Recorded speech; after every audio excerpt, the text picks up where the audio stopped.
What's up, YouTube world? It's your boy J Dub, the #1 comment on YouTube, and I'm back with another review. Today, I will be doing Ready to Love DC, the reunion part 1. Now, before I get into it, more so, I kind of switched up my format when I normally do, instead of doing scene by scene, heavily detailed uh, reviews. We're going for a lighter overview on this one. With Ready to Love, to me, it wasn't really much there. I was really expecting to see more in the reunion. I don't know if it's because they switched the host up.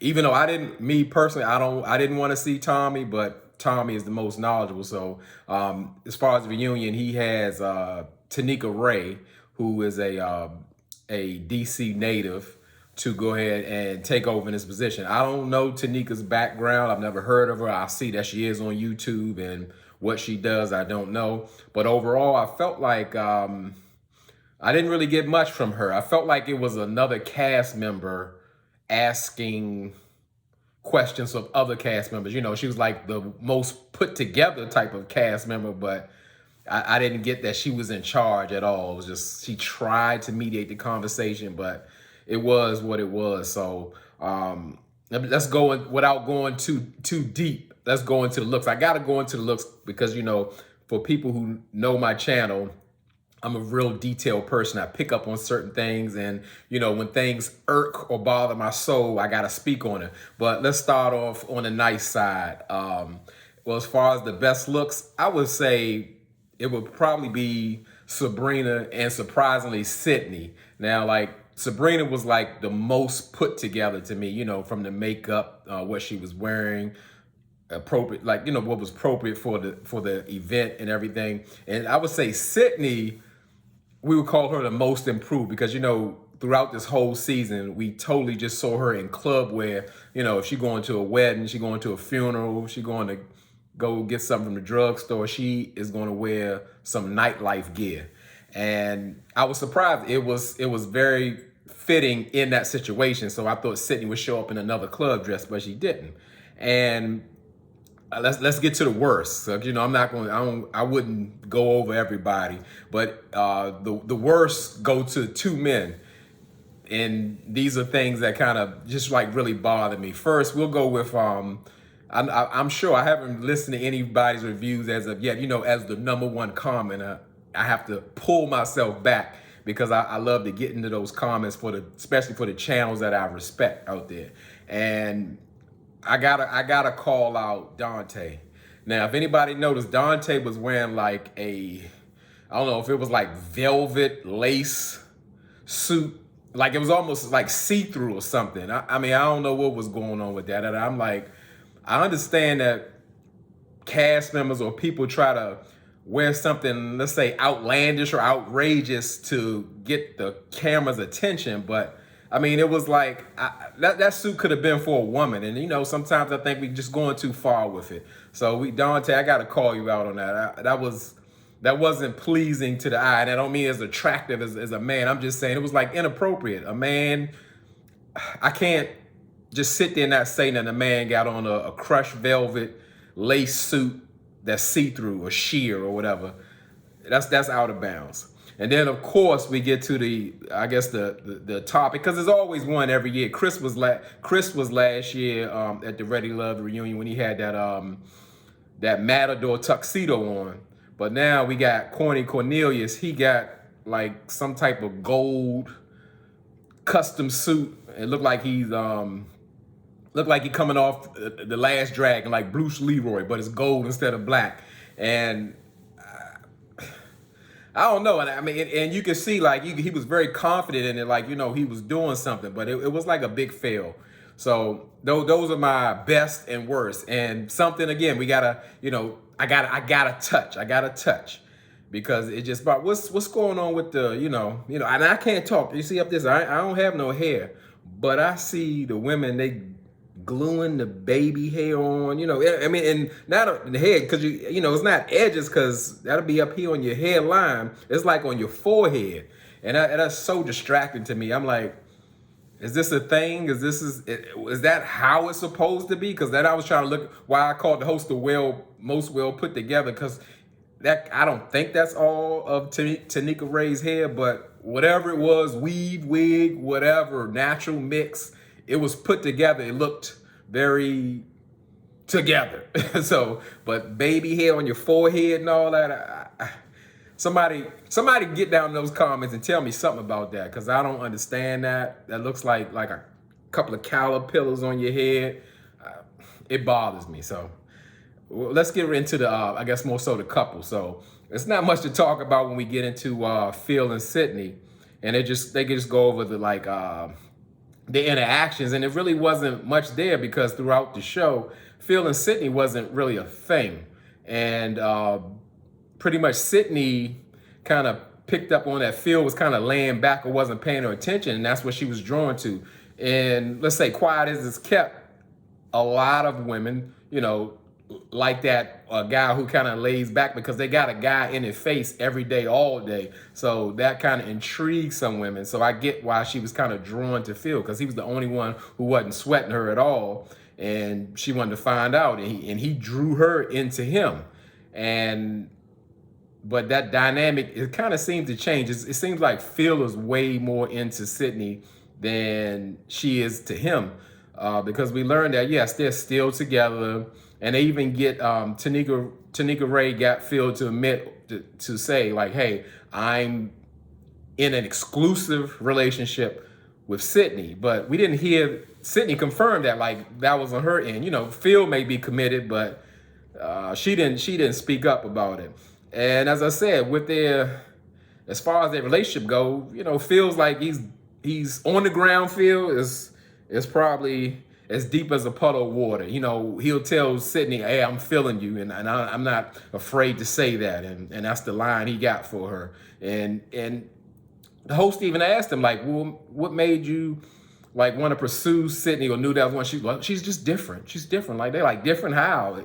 Expound on your answer. Well, it's just the conversation. It just went another way. I'm like, it's not much there. So go to the next couple. Corny Cornelius and crazy Camille. They're still together, if we could say that, because it definitely still gives me a feel of Cornelius being captive. And I definitely don't want to push that narrative how it seemed like the reunion was going, where they were making Cornelius the victim. Like, it seems like he's under such pressure to be with Camille, and she's clingy, oppressive, or whatever you got going on in that situation. I don't want to say that, but Camille is a lot. She definitely claimed Cornelius, but more so, it's like now he's really going along with it. He's like playing his role, because instead of like him just being quiet now, Cornelius is like Camille's caretaker. He has to console her. He has to affirm what she's saying. He has to even stand up for her, and he did all of that. And I didn't really like that look, because it almost seemed like Cornelius was a Stepford husband. Like he has a program and chip in the back of his neck, and he's just going along with the flow. And it's just like he's following her blindly. He doesn't hold her accountable, and he's just as confused as she is when trouble comes about, because he doesn't seem to have an opinion, and he's just like delusional, and it's just not like a good look. And as far as like with Camille in the situation, I kind of really see that Camille's purpose on here was to be a character on this show, like a standout person, where you could say, because I mean, she kind of got me through the season. I was like, this show wouldn't be nothing without Camille, because she was funny, she's annoying, and she was crazy active, but she was the show. She was very entertaining, but we could see that that's what she's there for. So it's more so like she playing a role. They even got into where, like, she has sat down with Dante, and she's telling about her multiple personalities and all that. But come reunion time, they're not there anymore. So it's like it's all a game for her. You can see like Camille isn't real, and it's just for me, whether it's Married at First Sight or this show, it's just like they all making a mockery of it. And I guess I'm guilty of it, meaning I'm really believing like, hey, they matching people up and people are connecting, but ain't none of that really happening. It's just like for entertainment and exposure. So it's just not much. It's not there. So Camille has really earned her name as the Black Widow. She has Cornelius in her clutches, and she's taking over, and he's going along for the ride. So, like I said, with this episode, what I didn't like, it seemed like it was a lot of commercials, and they also didn't follow the energy. Like if somebody was having a discussion or issue, when they go to commercial, they drop right off. So it's just bouncing all over the place. So this review recap is going to bounce all over the place.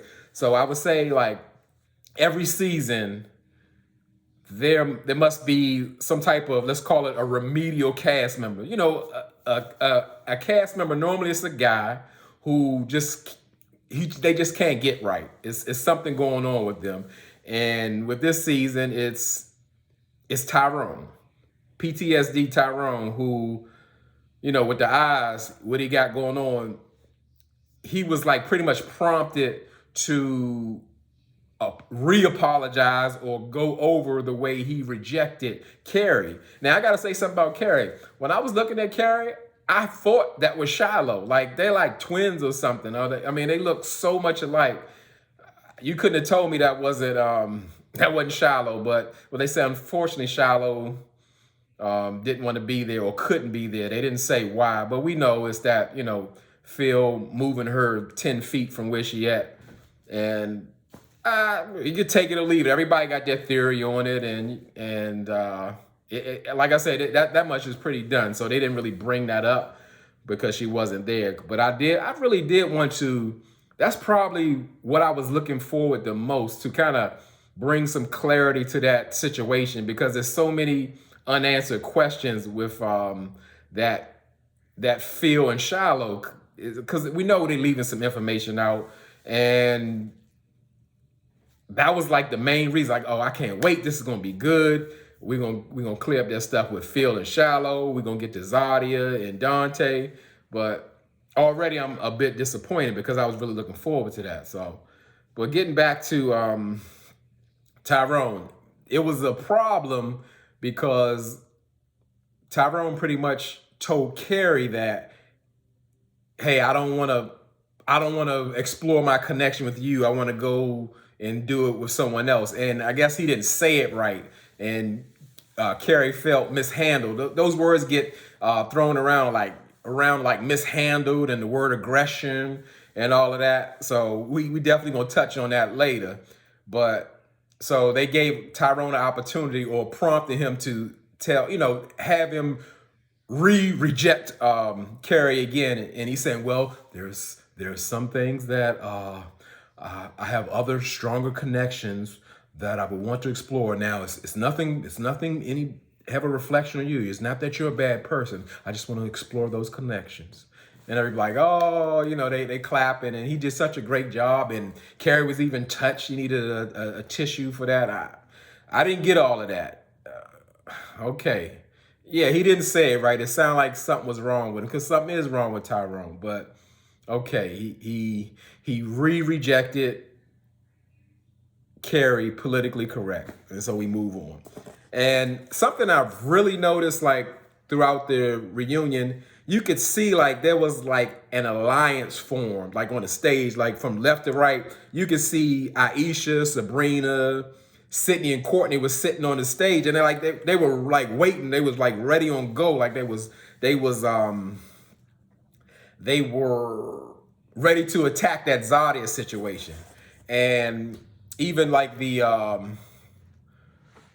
even the host had brought up in a situation where the ladies were deliberating, they brought the word up that Zadia was aggressive, and the host even said like, hey, we all know that that's pretty much a hot button or trigger word, especially when referring to Black women. And this is the part I love about having my channel, where I say what I say, and I encourage y'all to do the same. Like I don't even buy into stuff like that, where it's like, oh, you can't call a Black woman aggressive and all of that. I mean, why would anybody have to dance around some words if that's what's happening? If the lady is very confrontational or extra or projecting violence, she lucky I'm anybody just calling her aggressive. But let's call a thing. But again, this world is very, I'm gonna say, too politically correct, where people can't even express themselves in a proper way. You got to dance around the truth or what's going on, and that really bothers me a whole lot. But as I said, the alliance of Courtney, Sydney, Aisha, and Sabrina, they kind of seemed like they had a little panel going and they was ready to address that. And Courtney was really pushing that word aggressive. Like you could see that she was trying to push like Zadia's buttons and, you know, referring to her, Camille or whatever. And just knowing that like, hey, we want y'all to know that's how we feel. You know, Zadia is aggressive, Camille is aggressive, like they're just pushing and pushing and pushing. And Camille was even like, didn't we just talk about that? You know, her and all the faces, but everybody making their little faces every time they hear something. But it's kind of funny and it's kind of annoying. So you can see that there's an issue, a big issue with them, with the ladies and all of that. What I didn't really like, that Aisha and even Sabrina was, they were really extra emotional about it. And why I would say that again, hear me out. I'm a Pisces man, or an emotional man, but people who have high emotions, sometimes your point doesn't come across because your emotions are all up front. So people can't even receive your message, even if you have a good point. Because I definitely believe they had a good point, because I'm one to believe that Zadia, her actions, her mannerisms are aggressive. And if that's how it is, that's just how it is. Look at more why somebody's calling you that, or people are perceiving you that way, than more so like, oh, you can't call a black woman aggressive. You shouldn't. Why not? Why not? Anyway, you can see that alliance is coming, and they're coming for Zadia. But Zadia really enjoyed to see like Aisha and Sabrina upset, coming with those emotions. That's why I said you giving her what she needs. She smiled like Cornelius over there. She like, yeah, I know you mad. I see you mad. You could barely talk. You so emotional. You mad. I like that. You hurt. You bothered. And because they actually had good points. Because it's more so Zadia is coming from a place where she's so much trying to defend Camille in a situation that it's just coming off like just mean and extra and all those things. Because now they're seeing Aisha get all upset. So they're really trying to point the finger, saying like, oh, it's Aisha who's hating on Camille and Cornelius' relationship. So that checking your emotions for men and women is very important when you're trying to get your point across. And even the issue came up with like the Brown Girl Squad. And what I did like about the host, she did stand on what she was pretty much saying. She was saying like, hey, I'm a brown woman. I'm not down with that Brown Girl Squad stuff. It's it doesn't include everyone. You're separating yourselves. We don't need any division. And I totally agree with that. You know, people downplay Zadia was talking like she running the show. Oh, what we not gonna do and all that, man.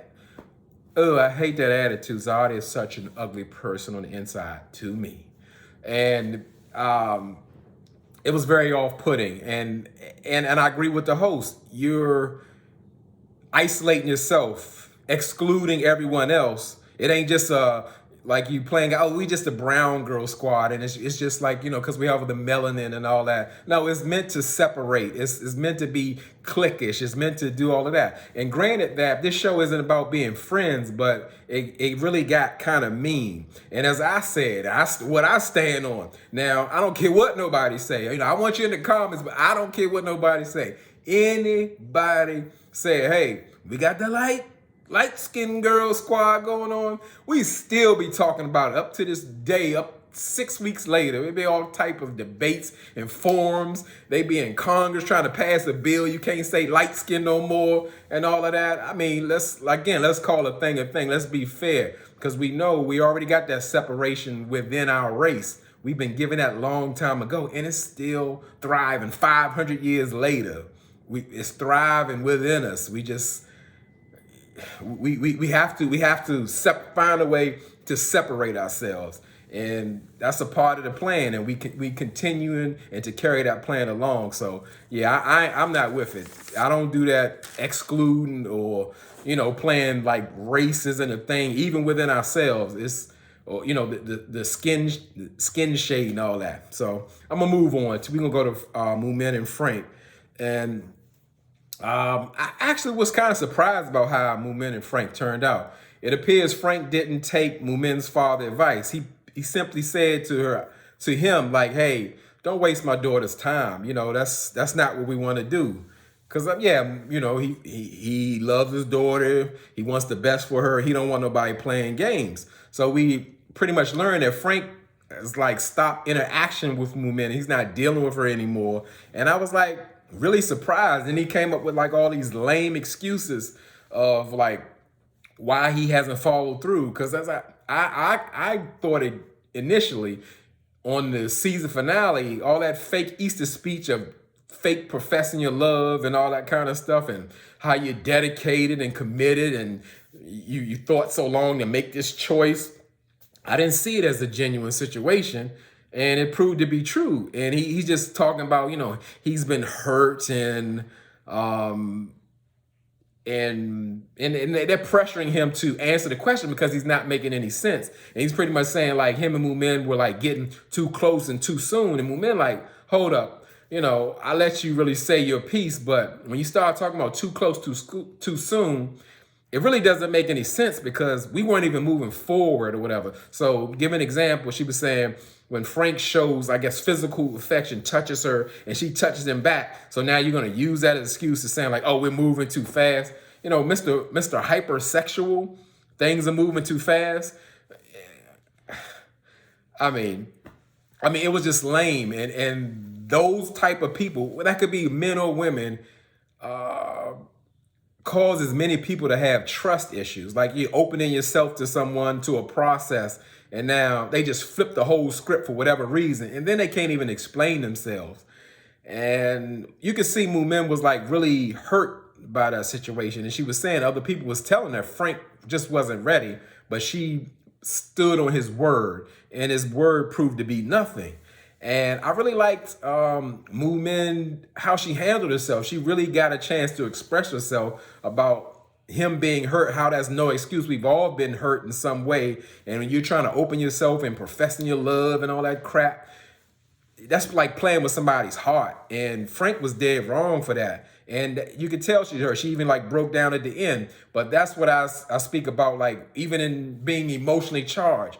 Her words weren't emotionally charged. She got her point clear across to Frank. He understood what she was saying. He didn't really want to accept it, or he just, yeah. He's not really listening. But she expressed herself and got her point across well, even though, she had to cry at the end because she was hurt. But that's what I mean about you got to kind of manage your emotions when you're trying to communicate to people. And I was really surprised that Moomin was able to do that. So kudos to Moomin.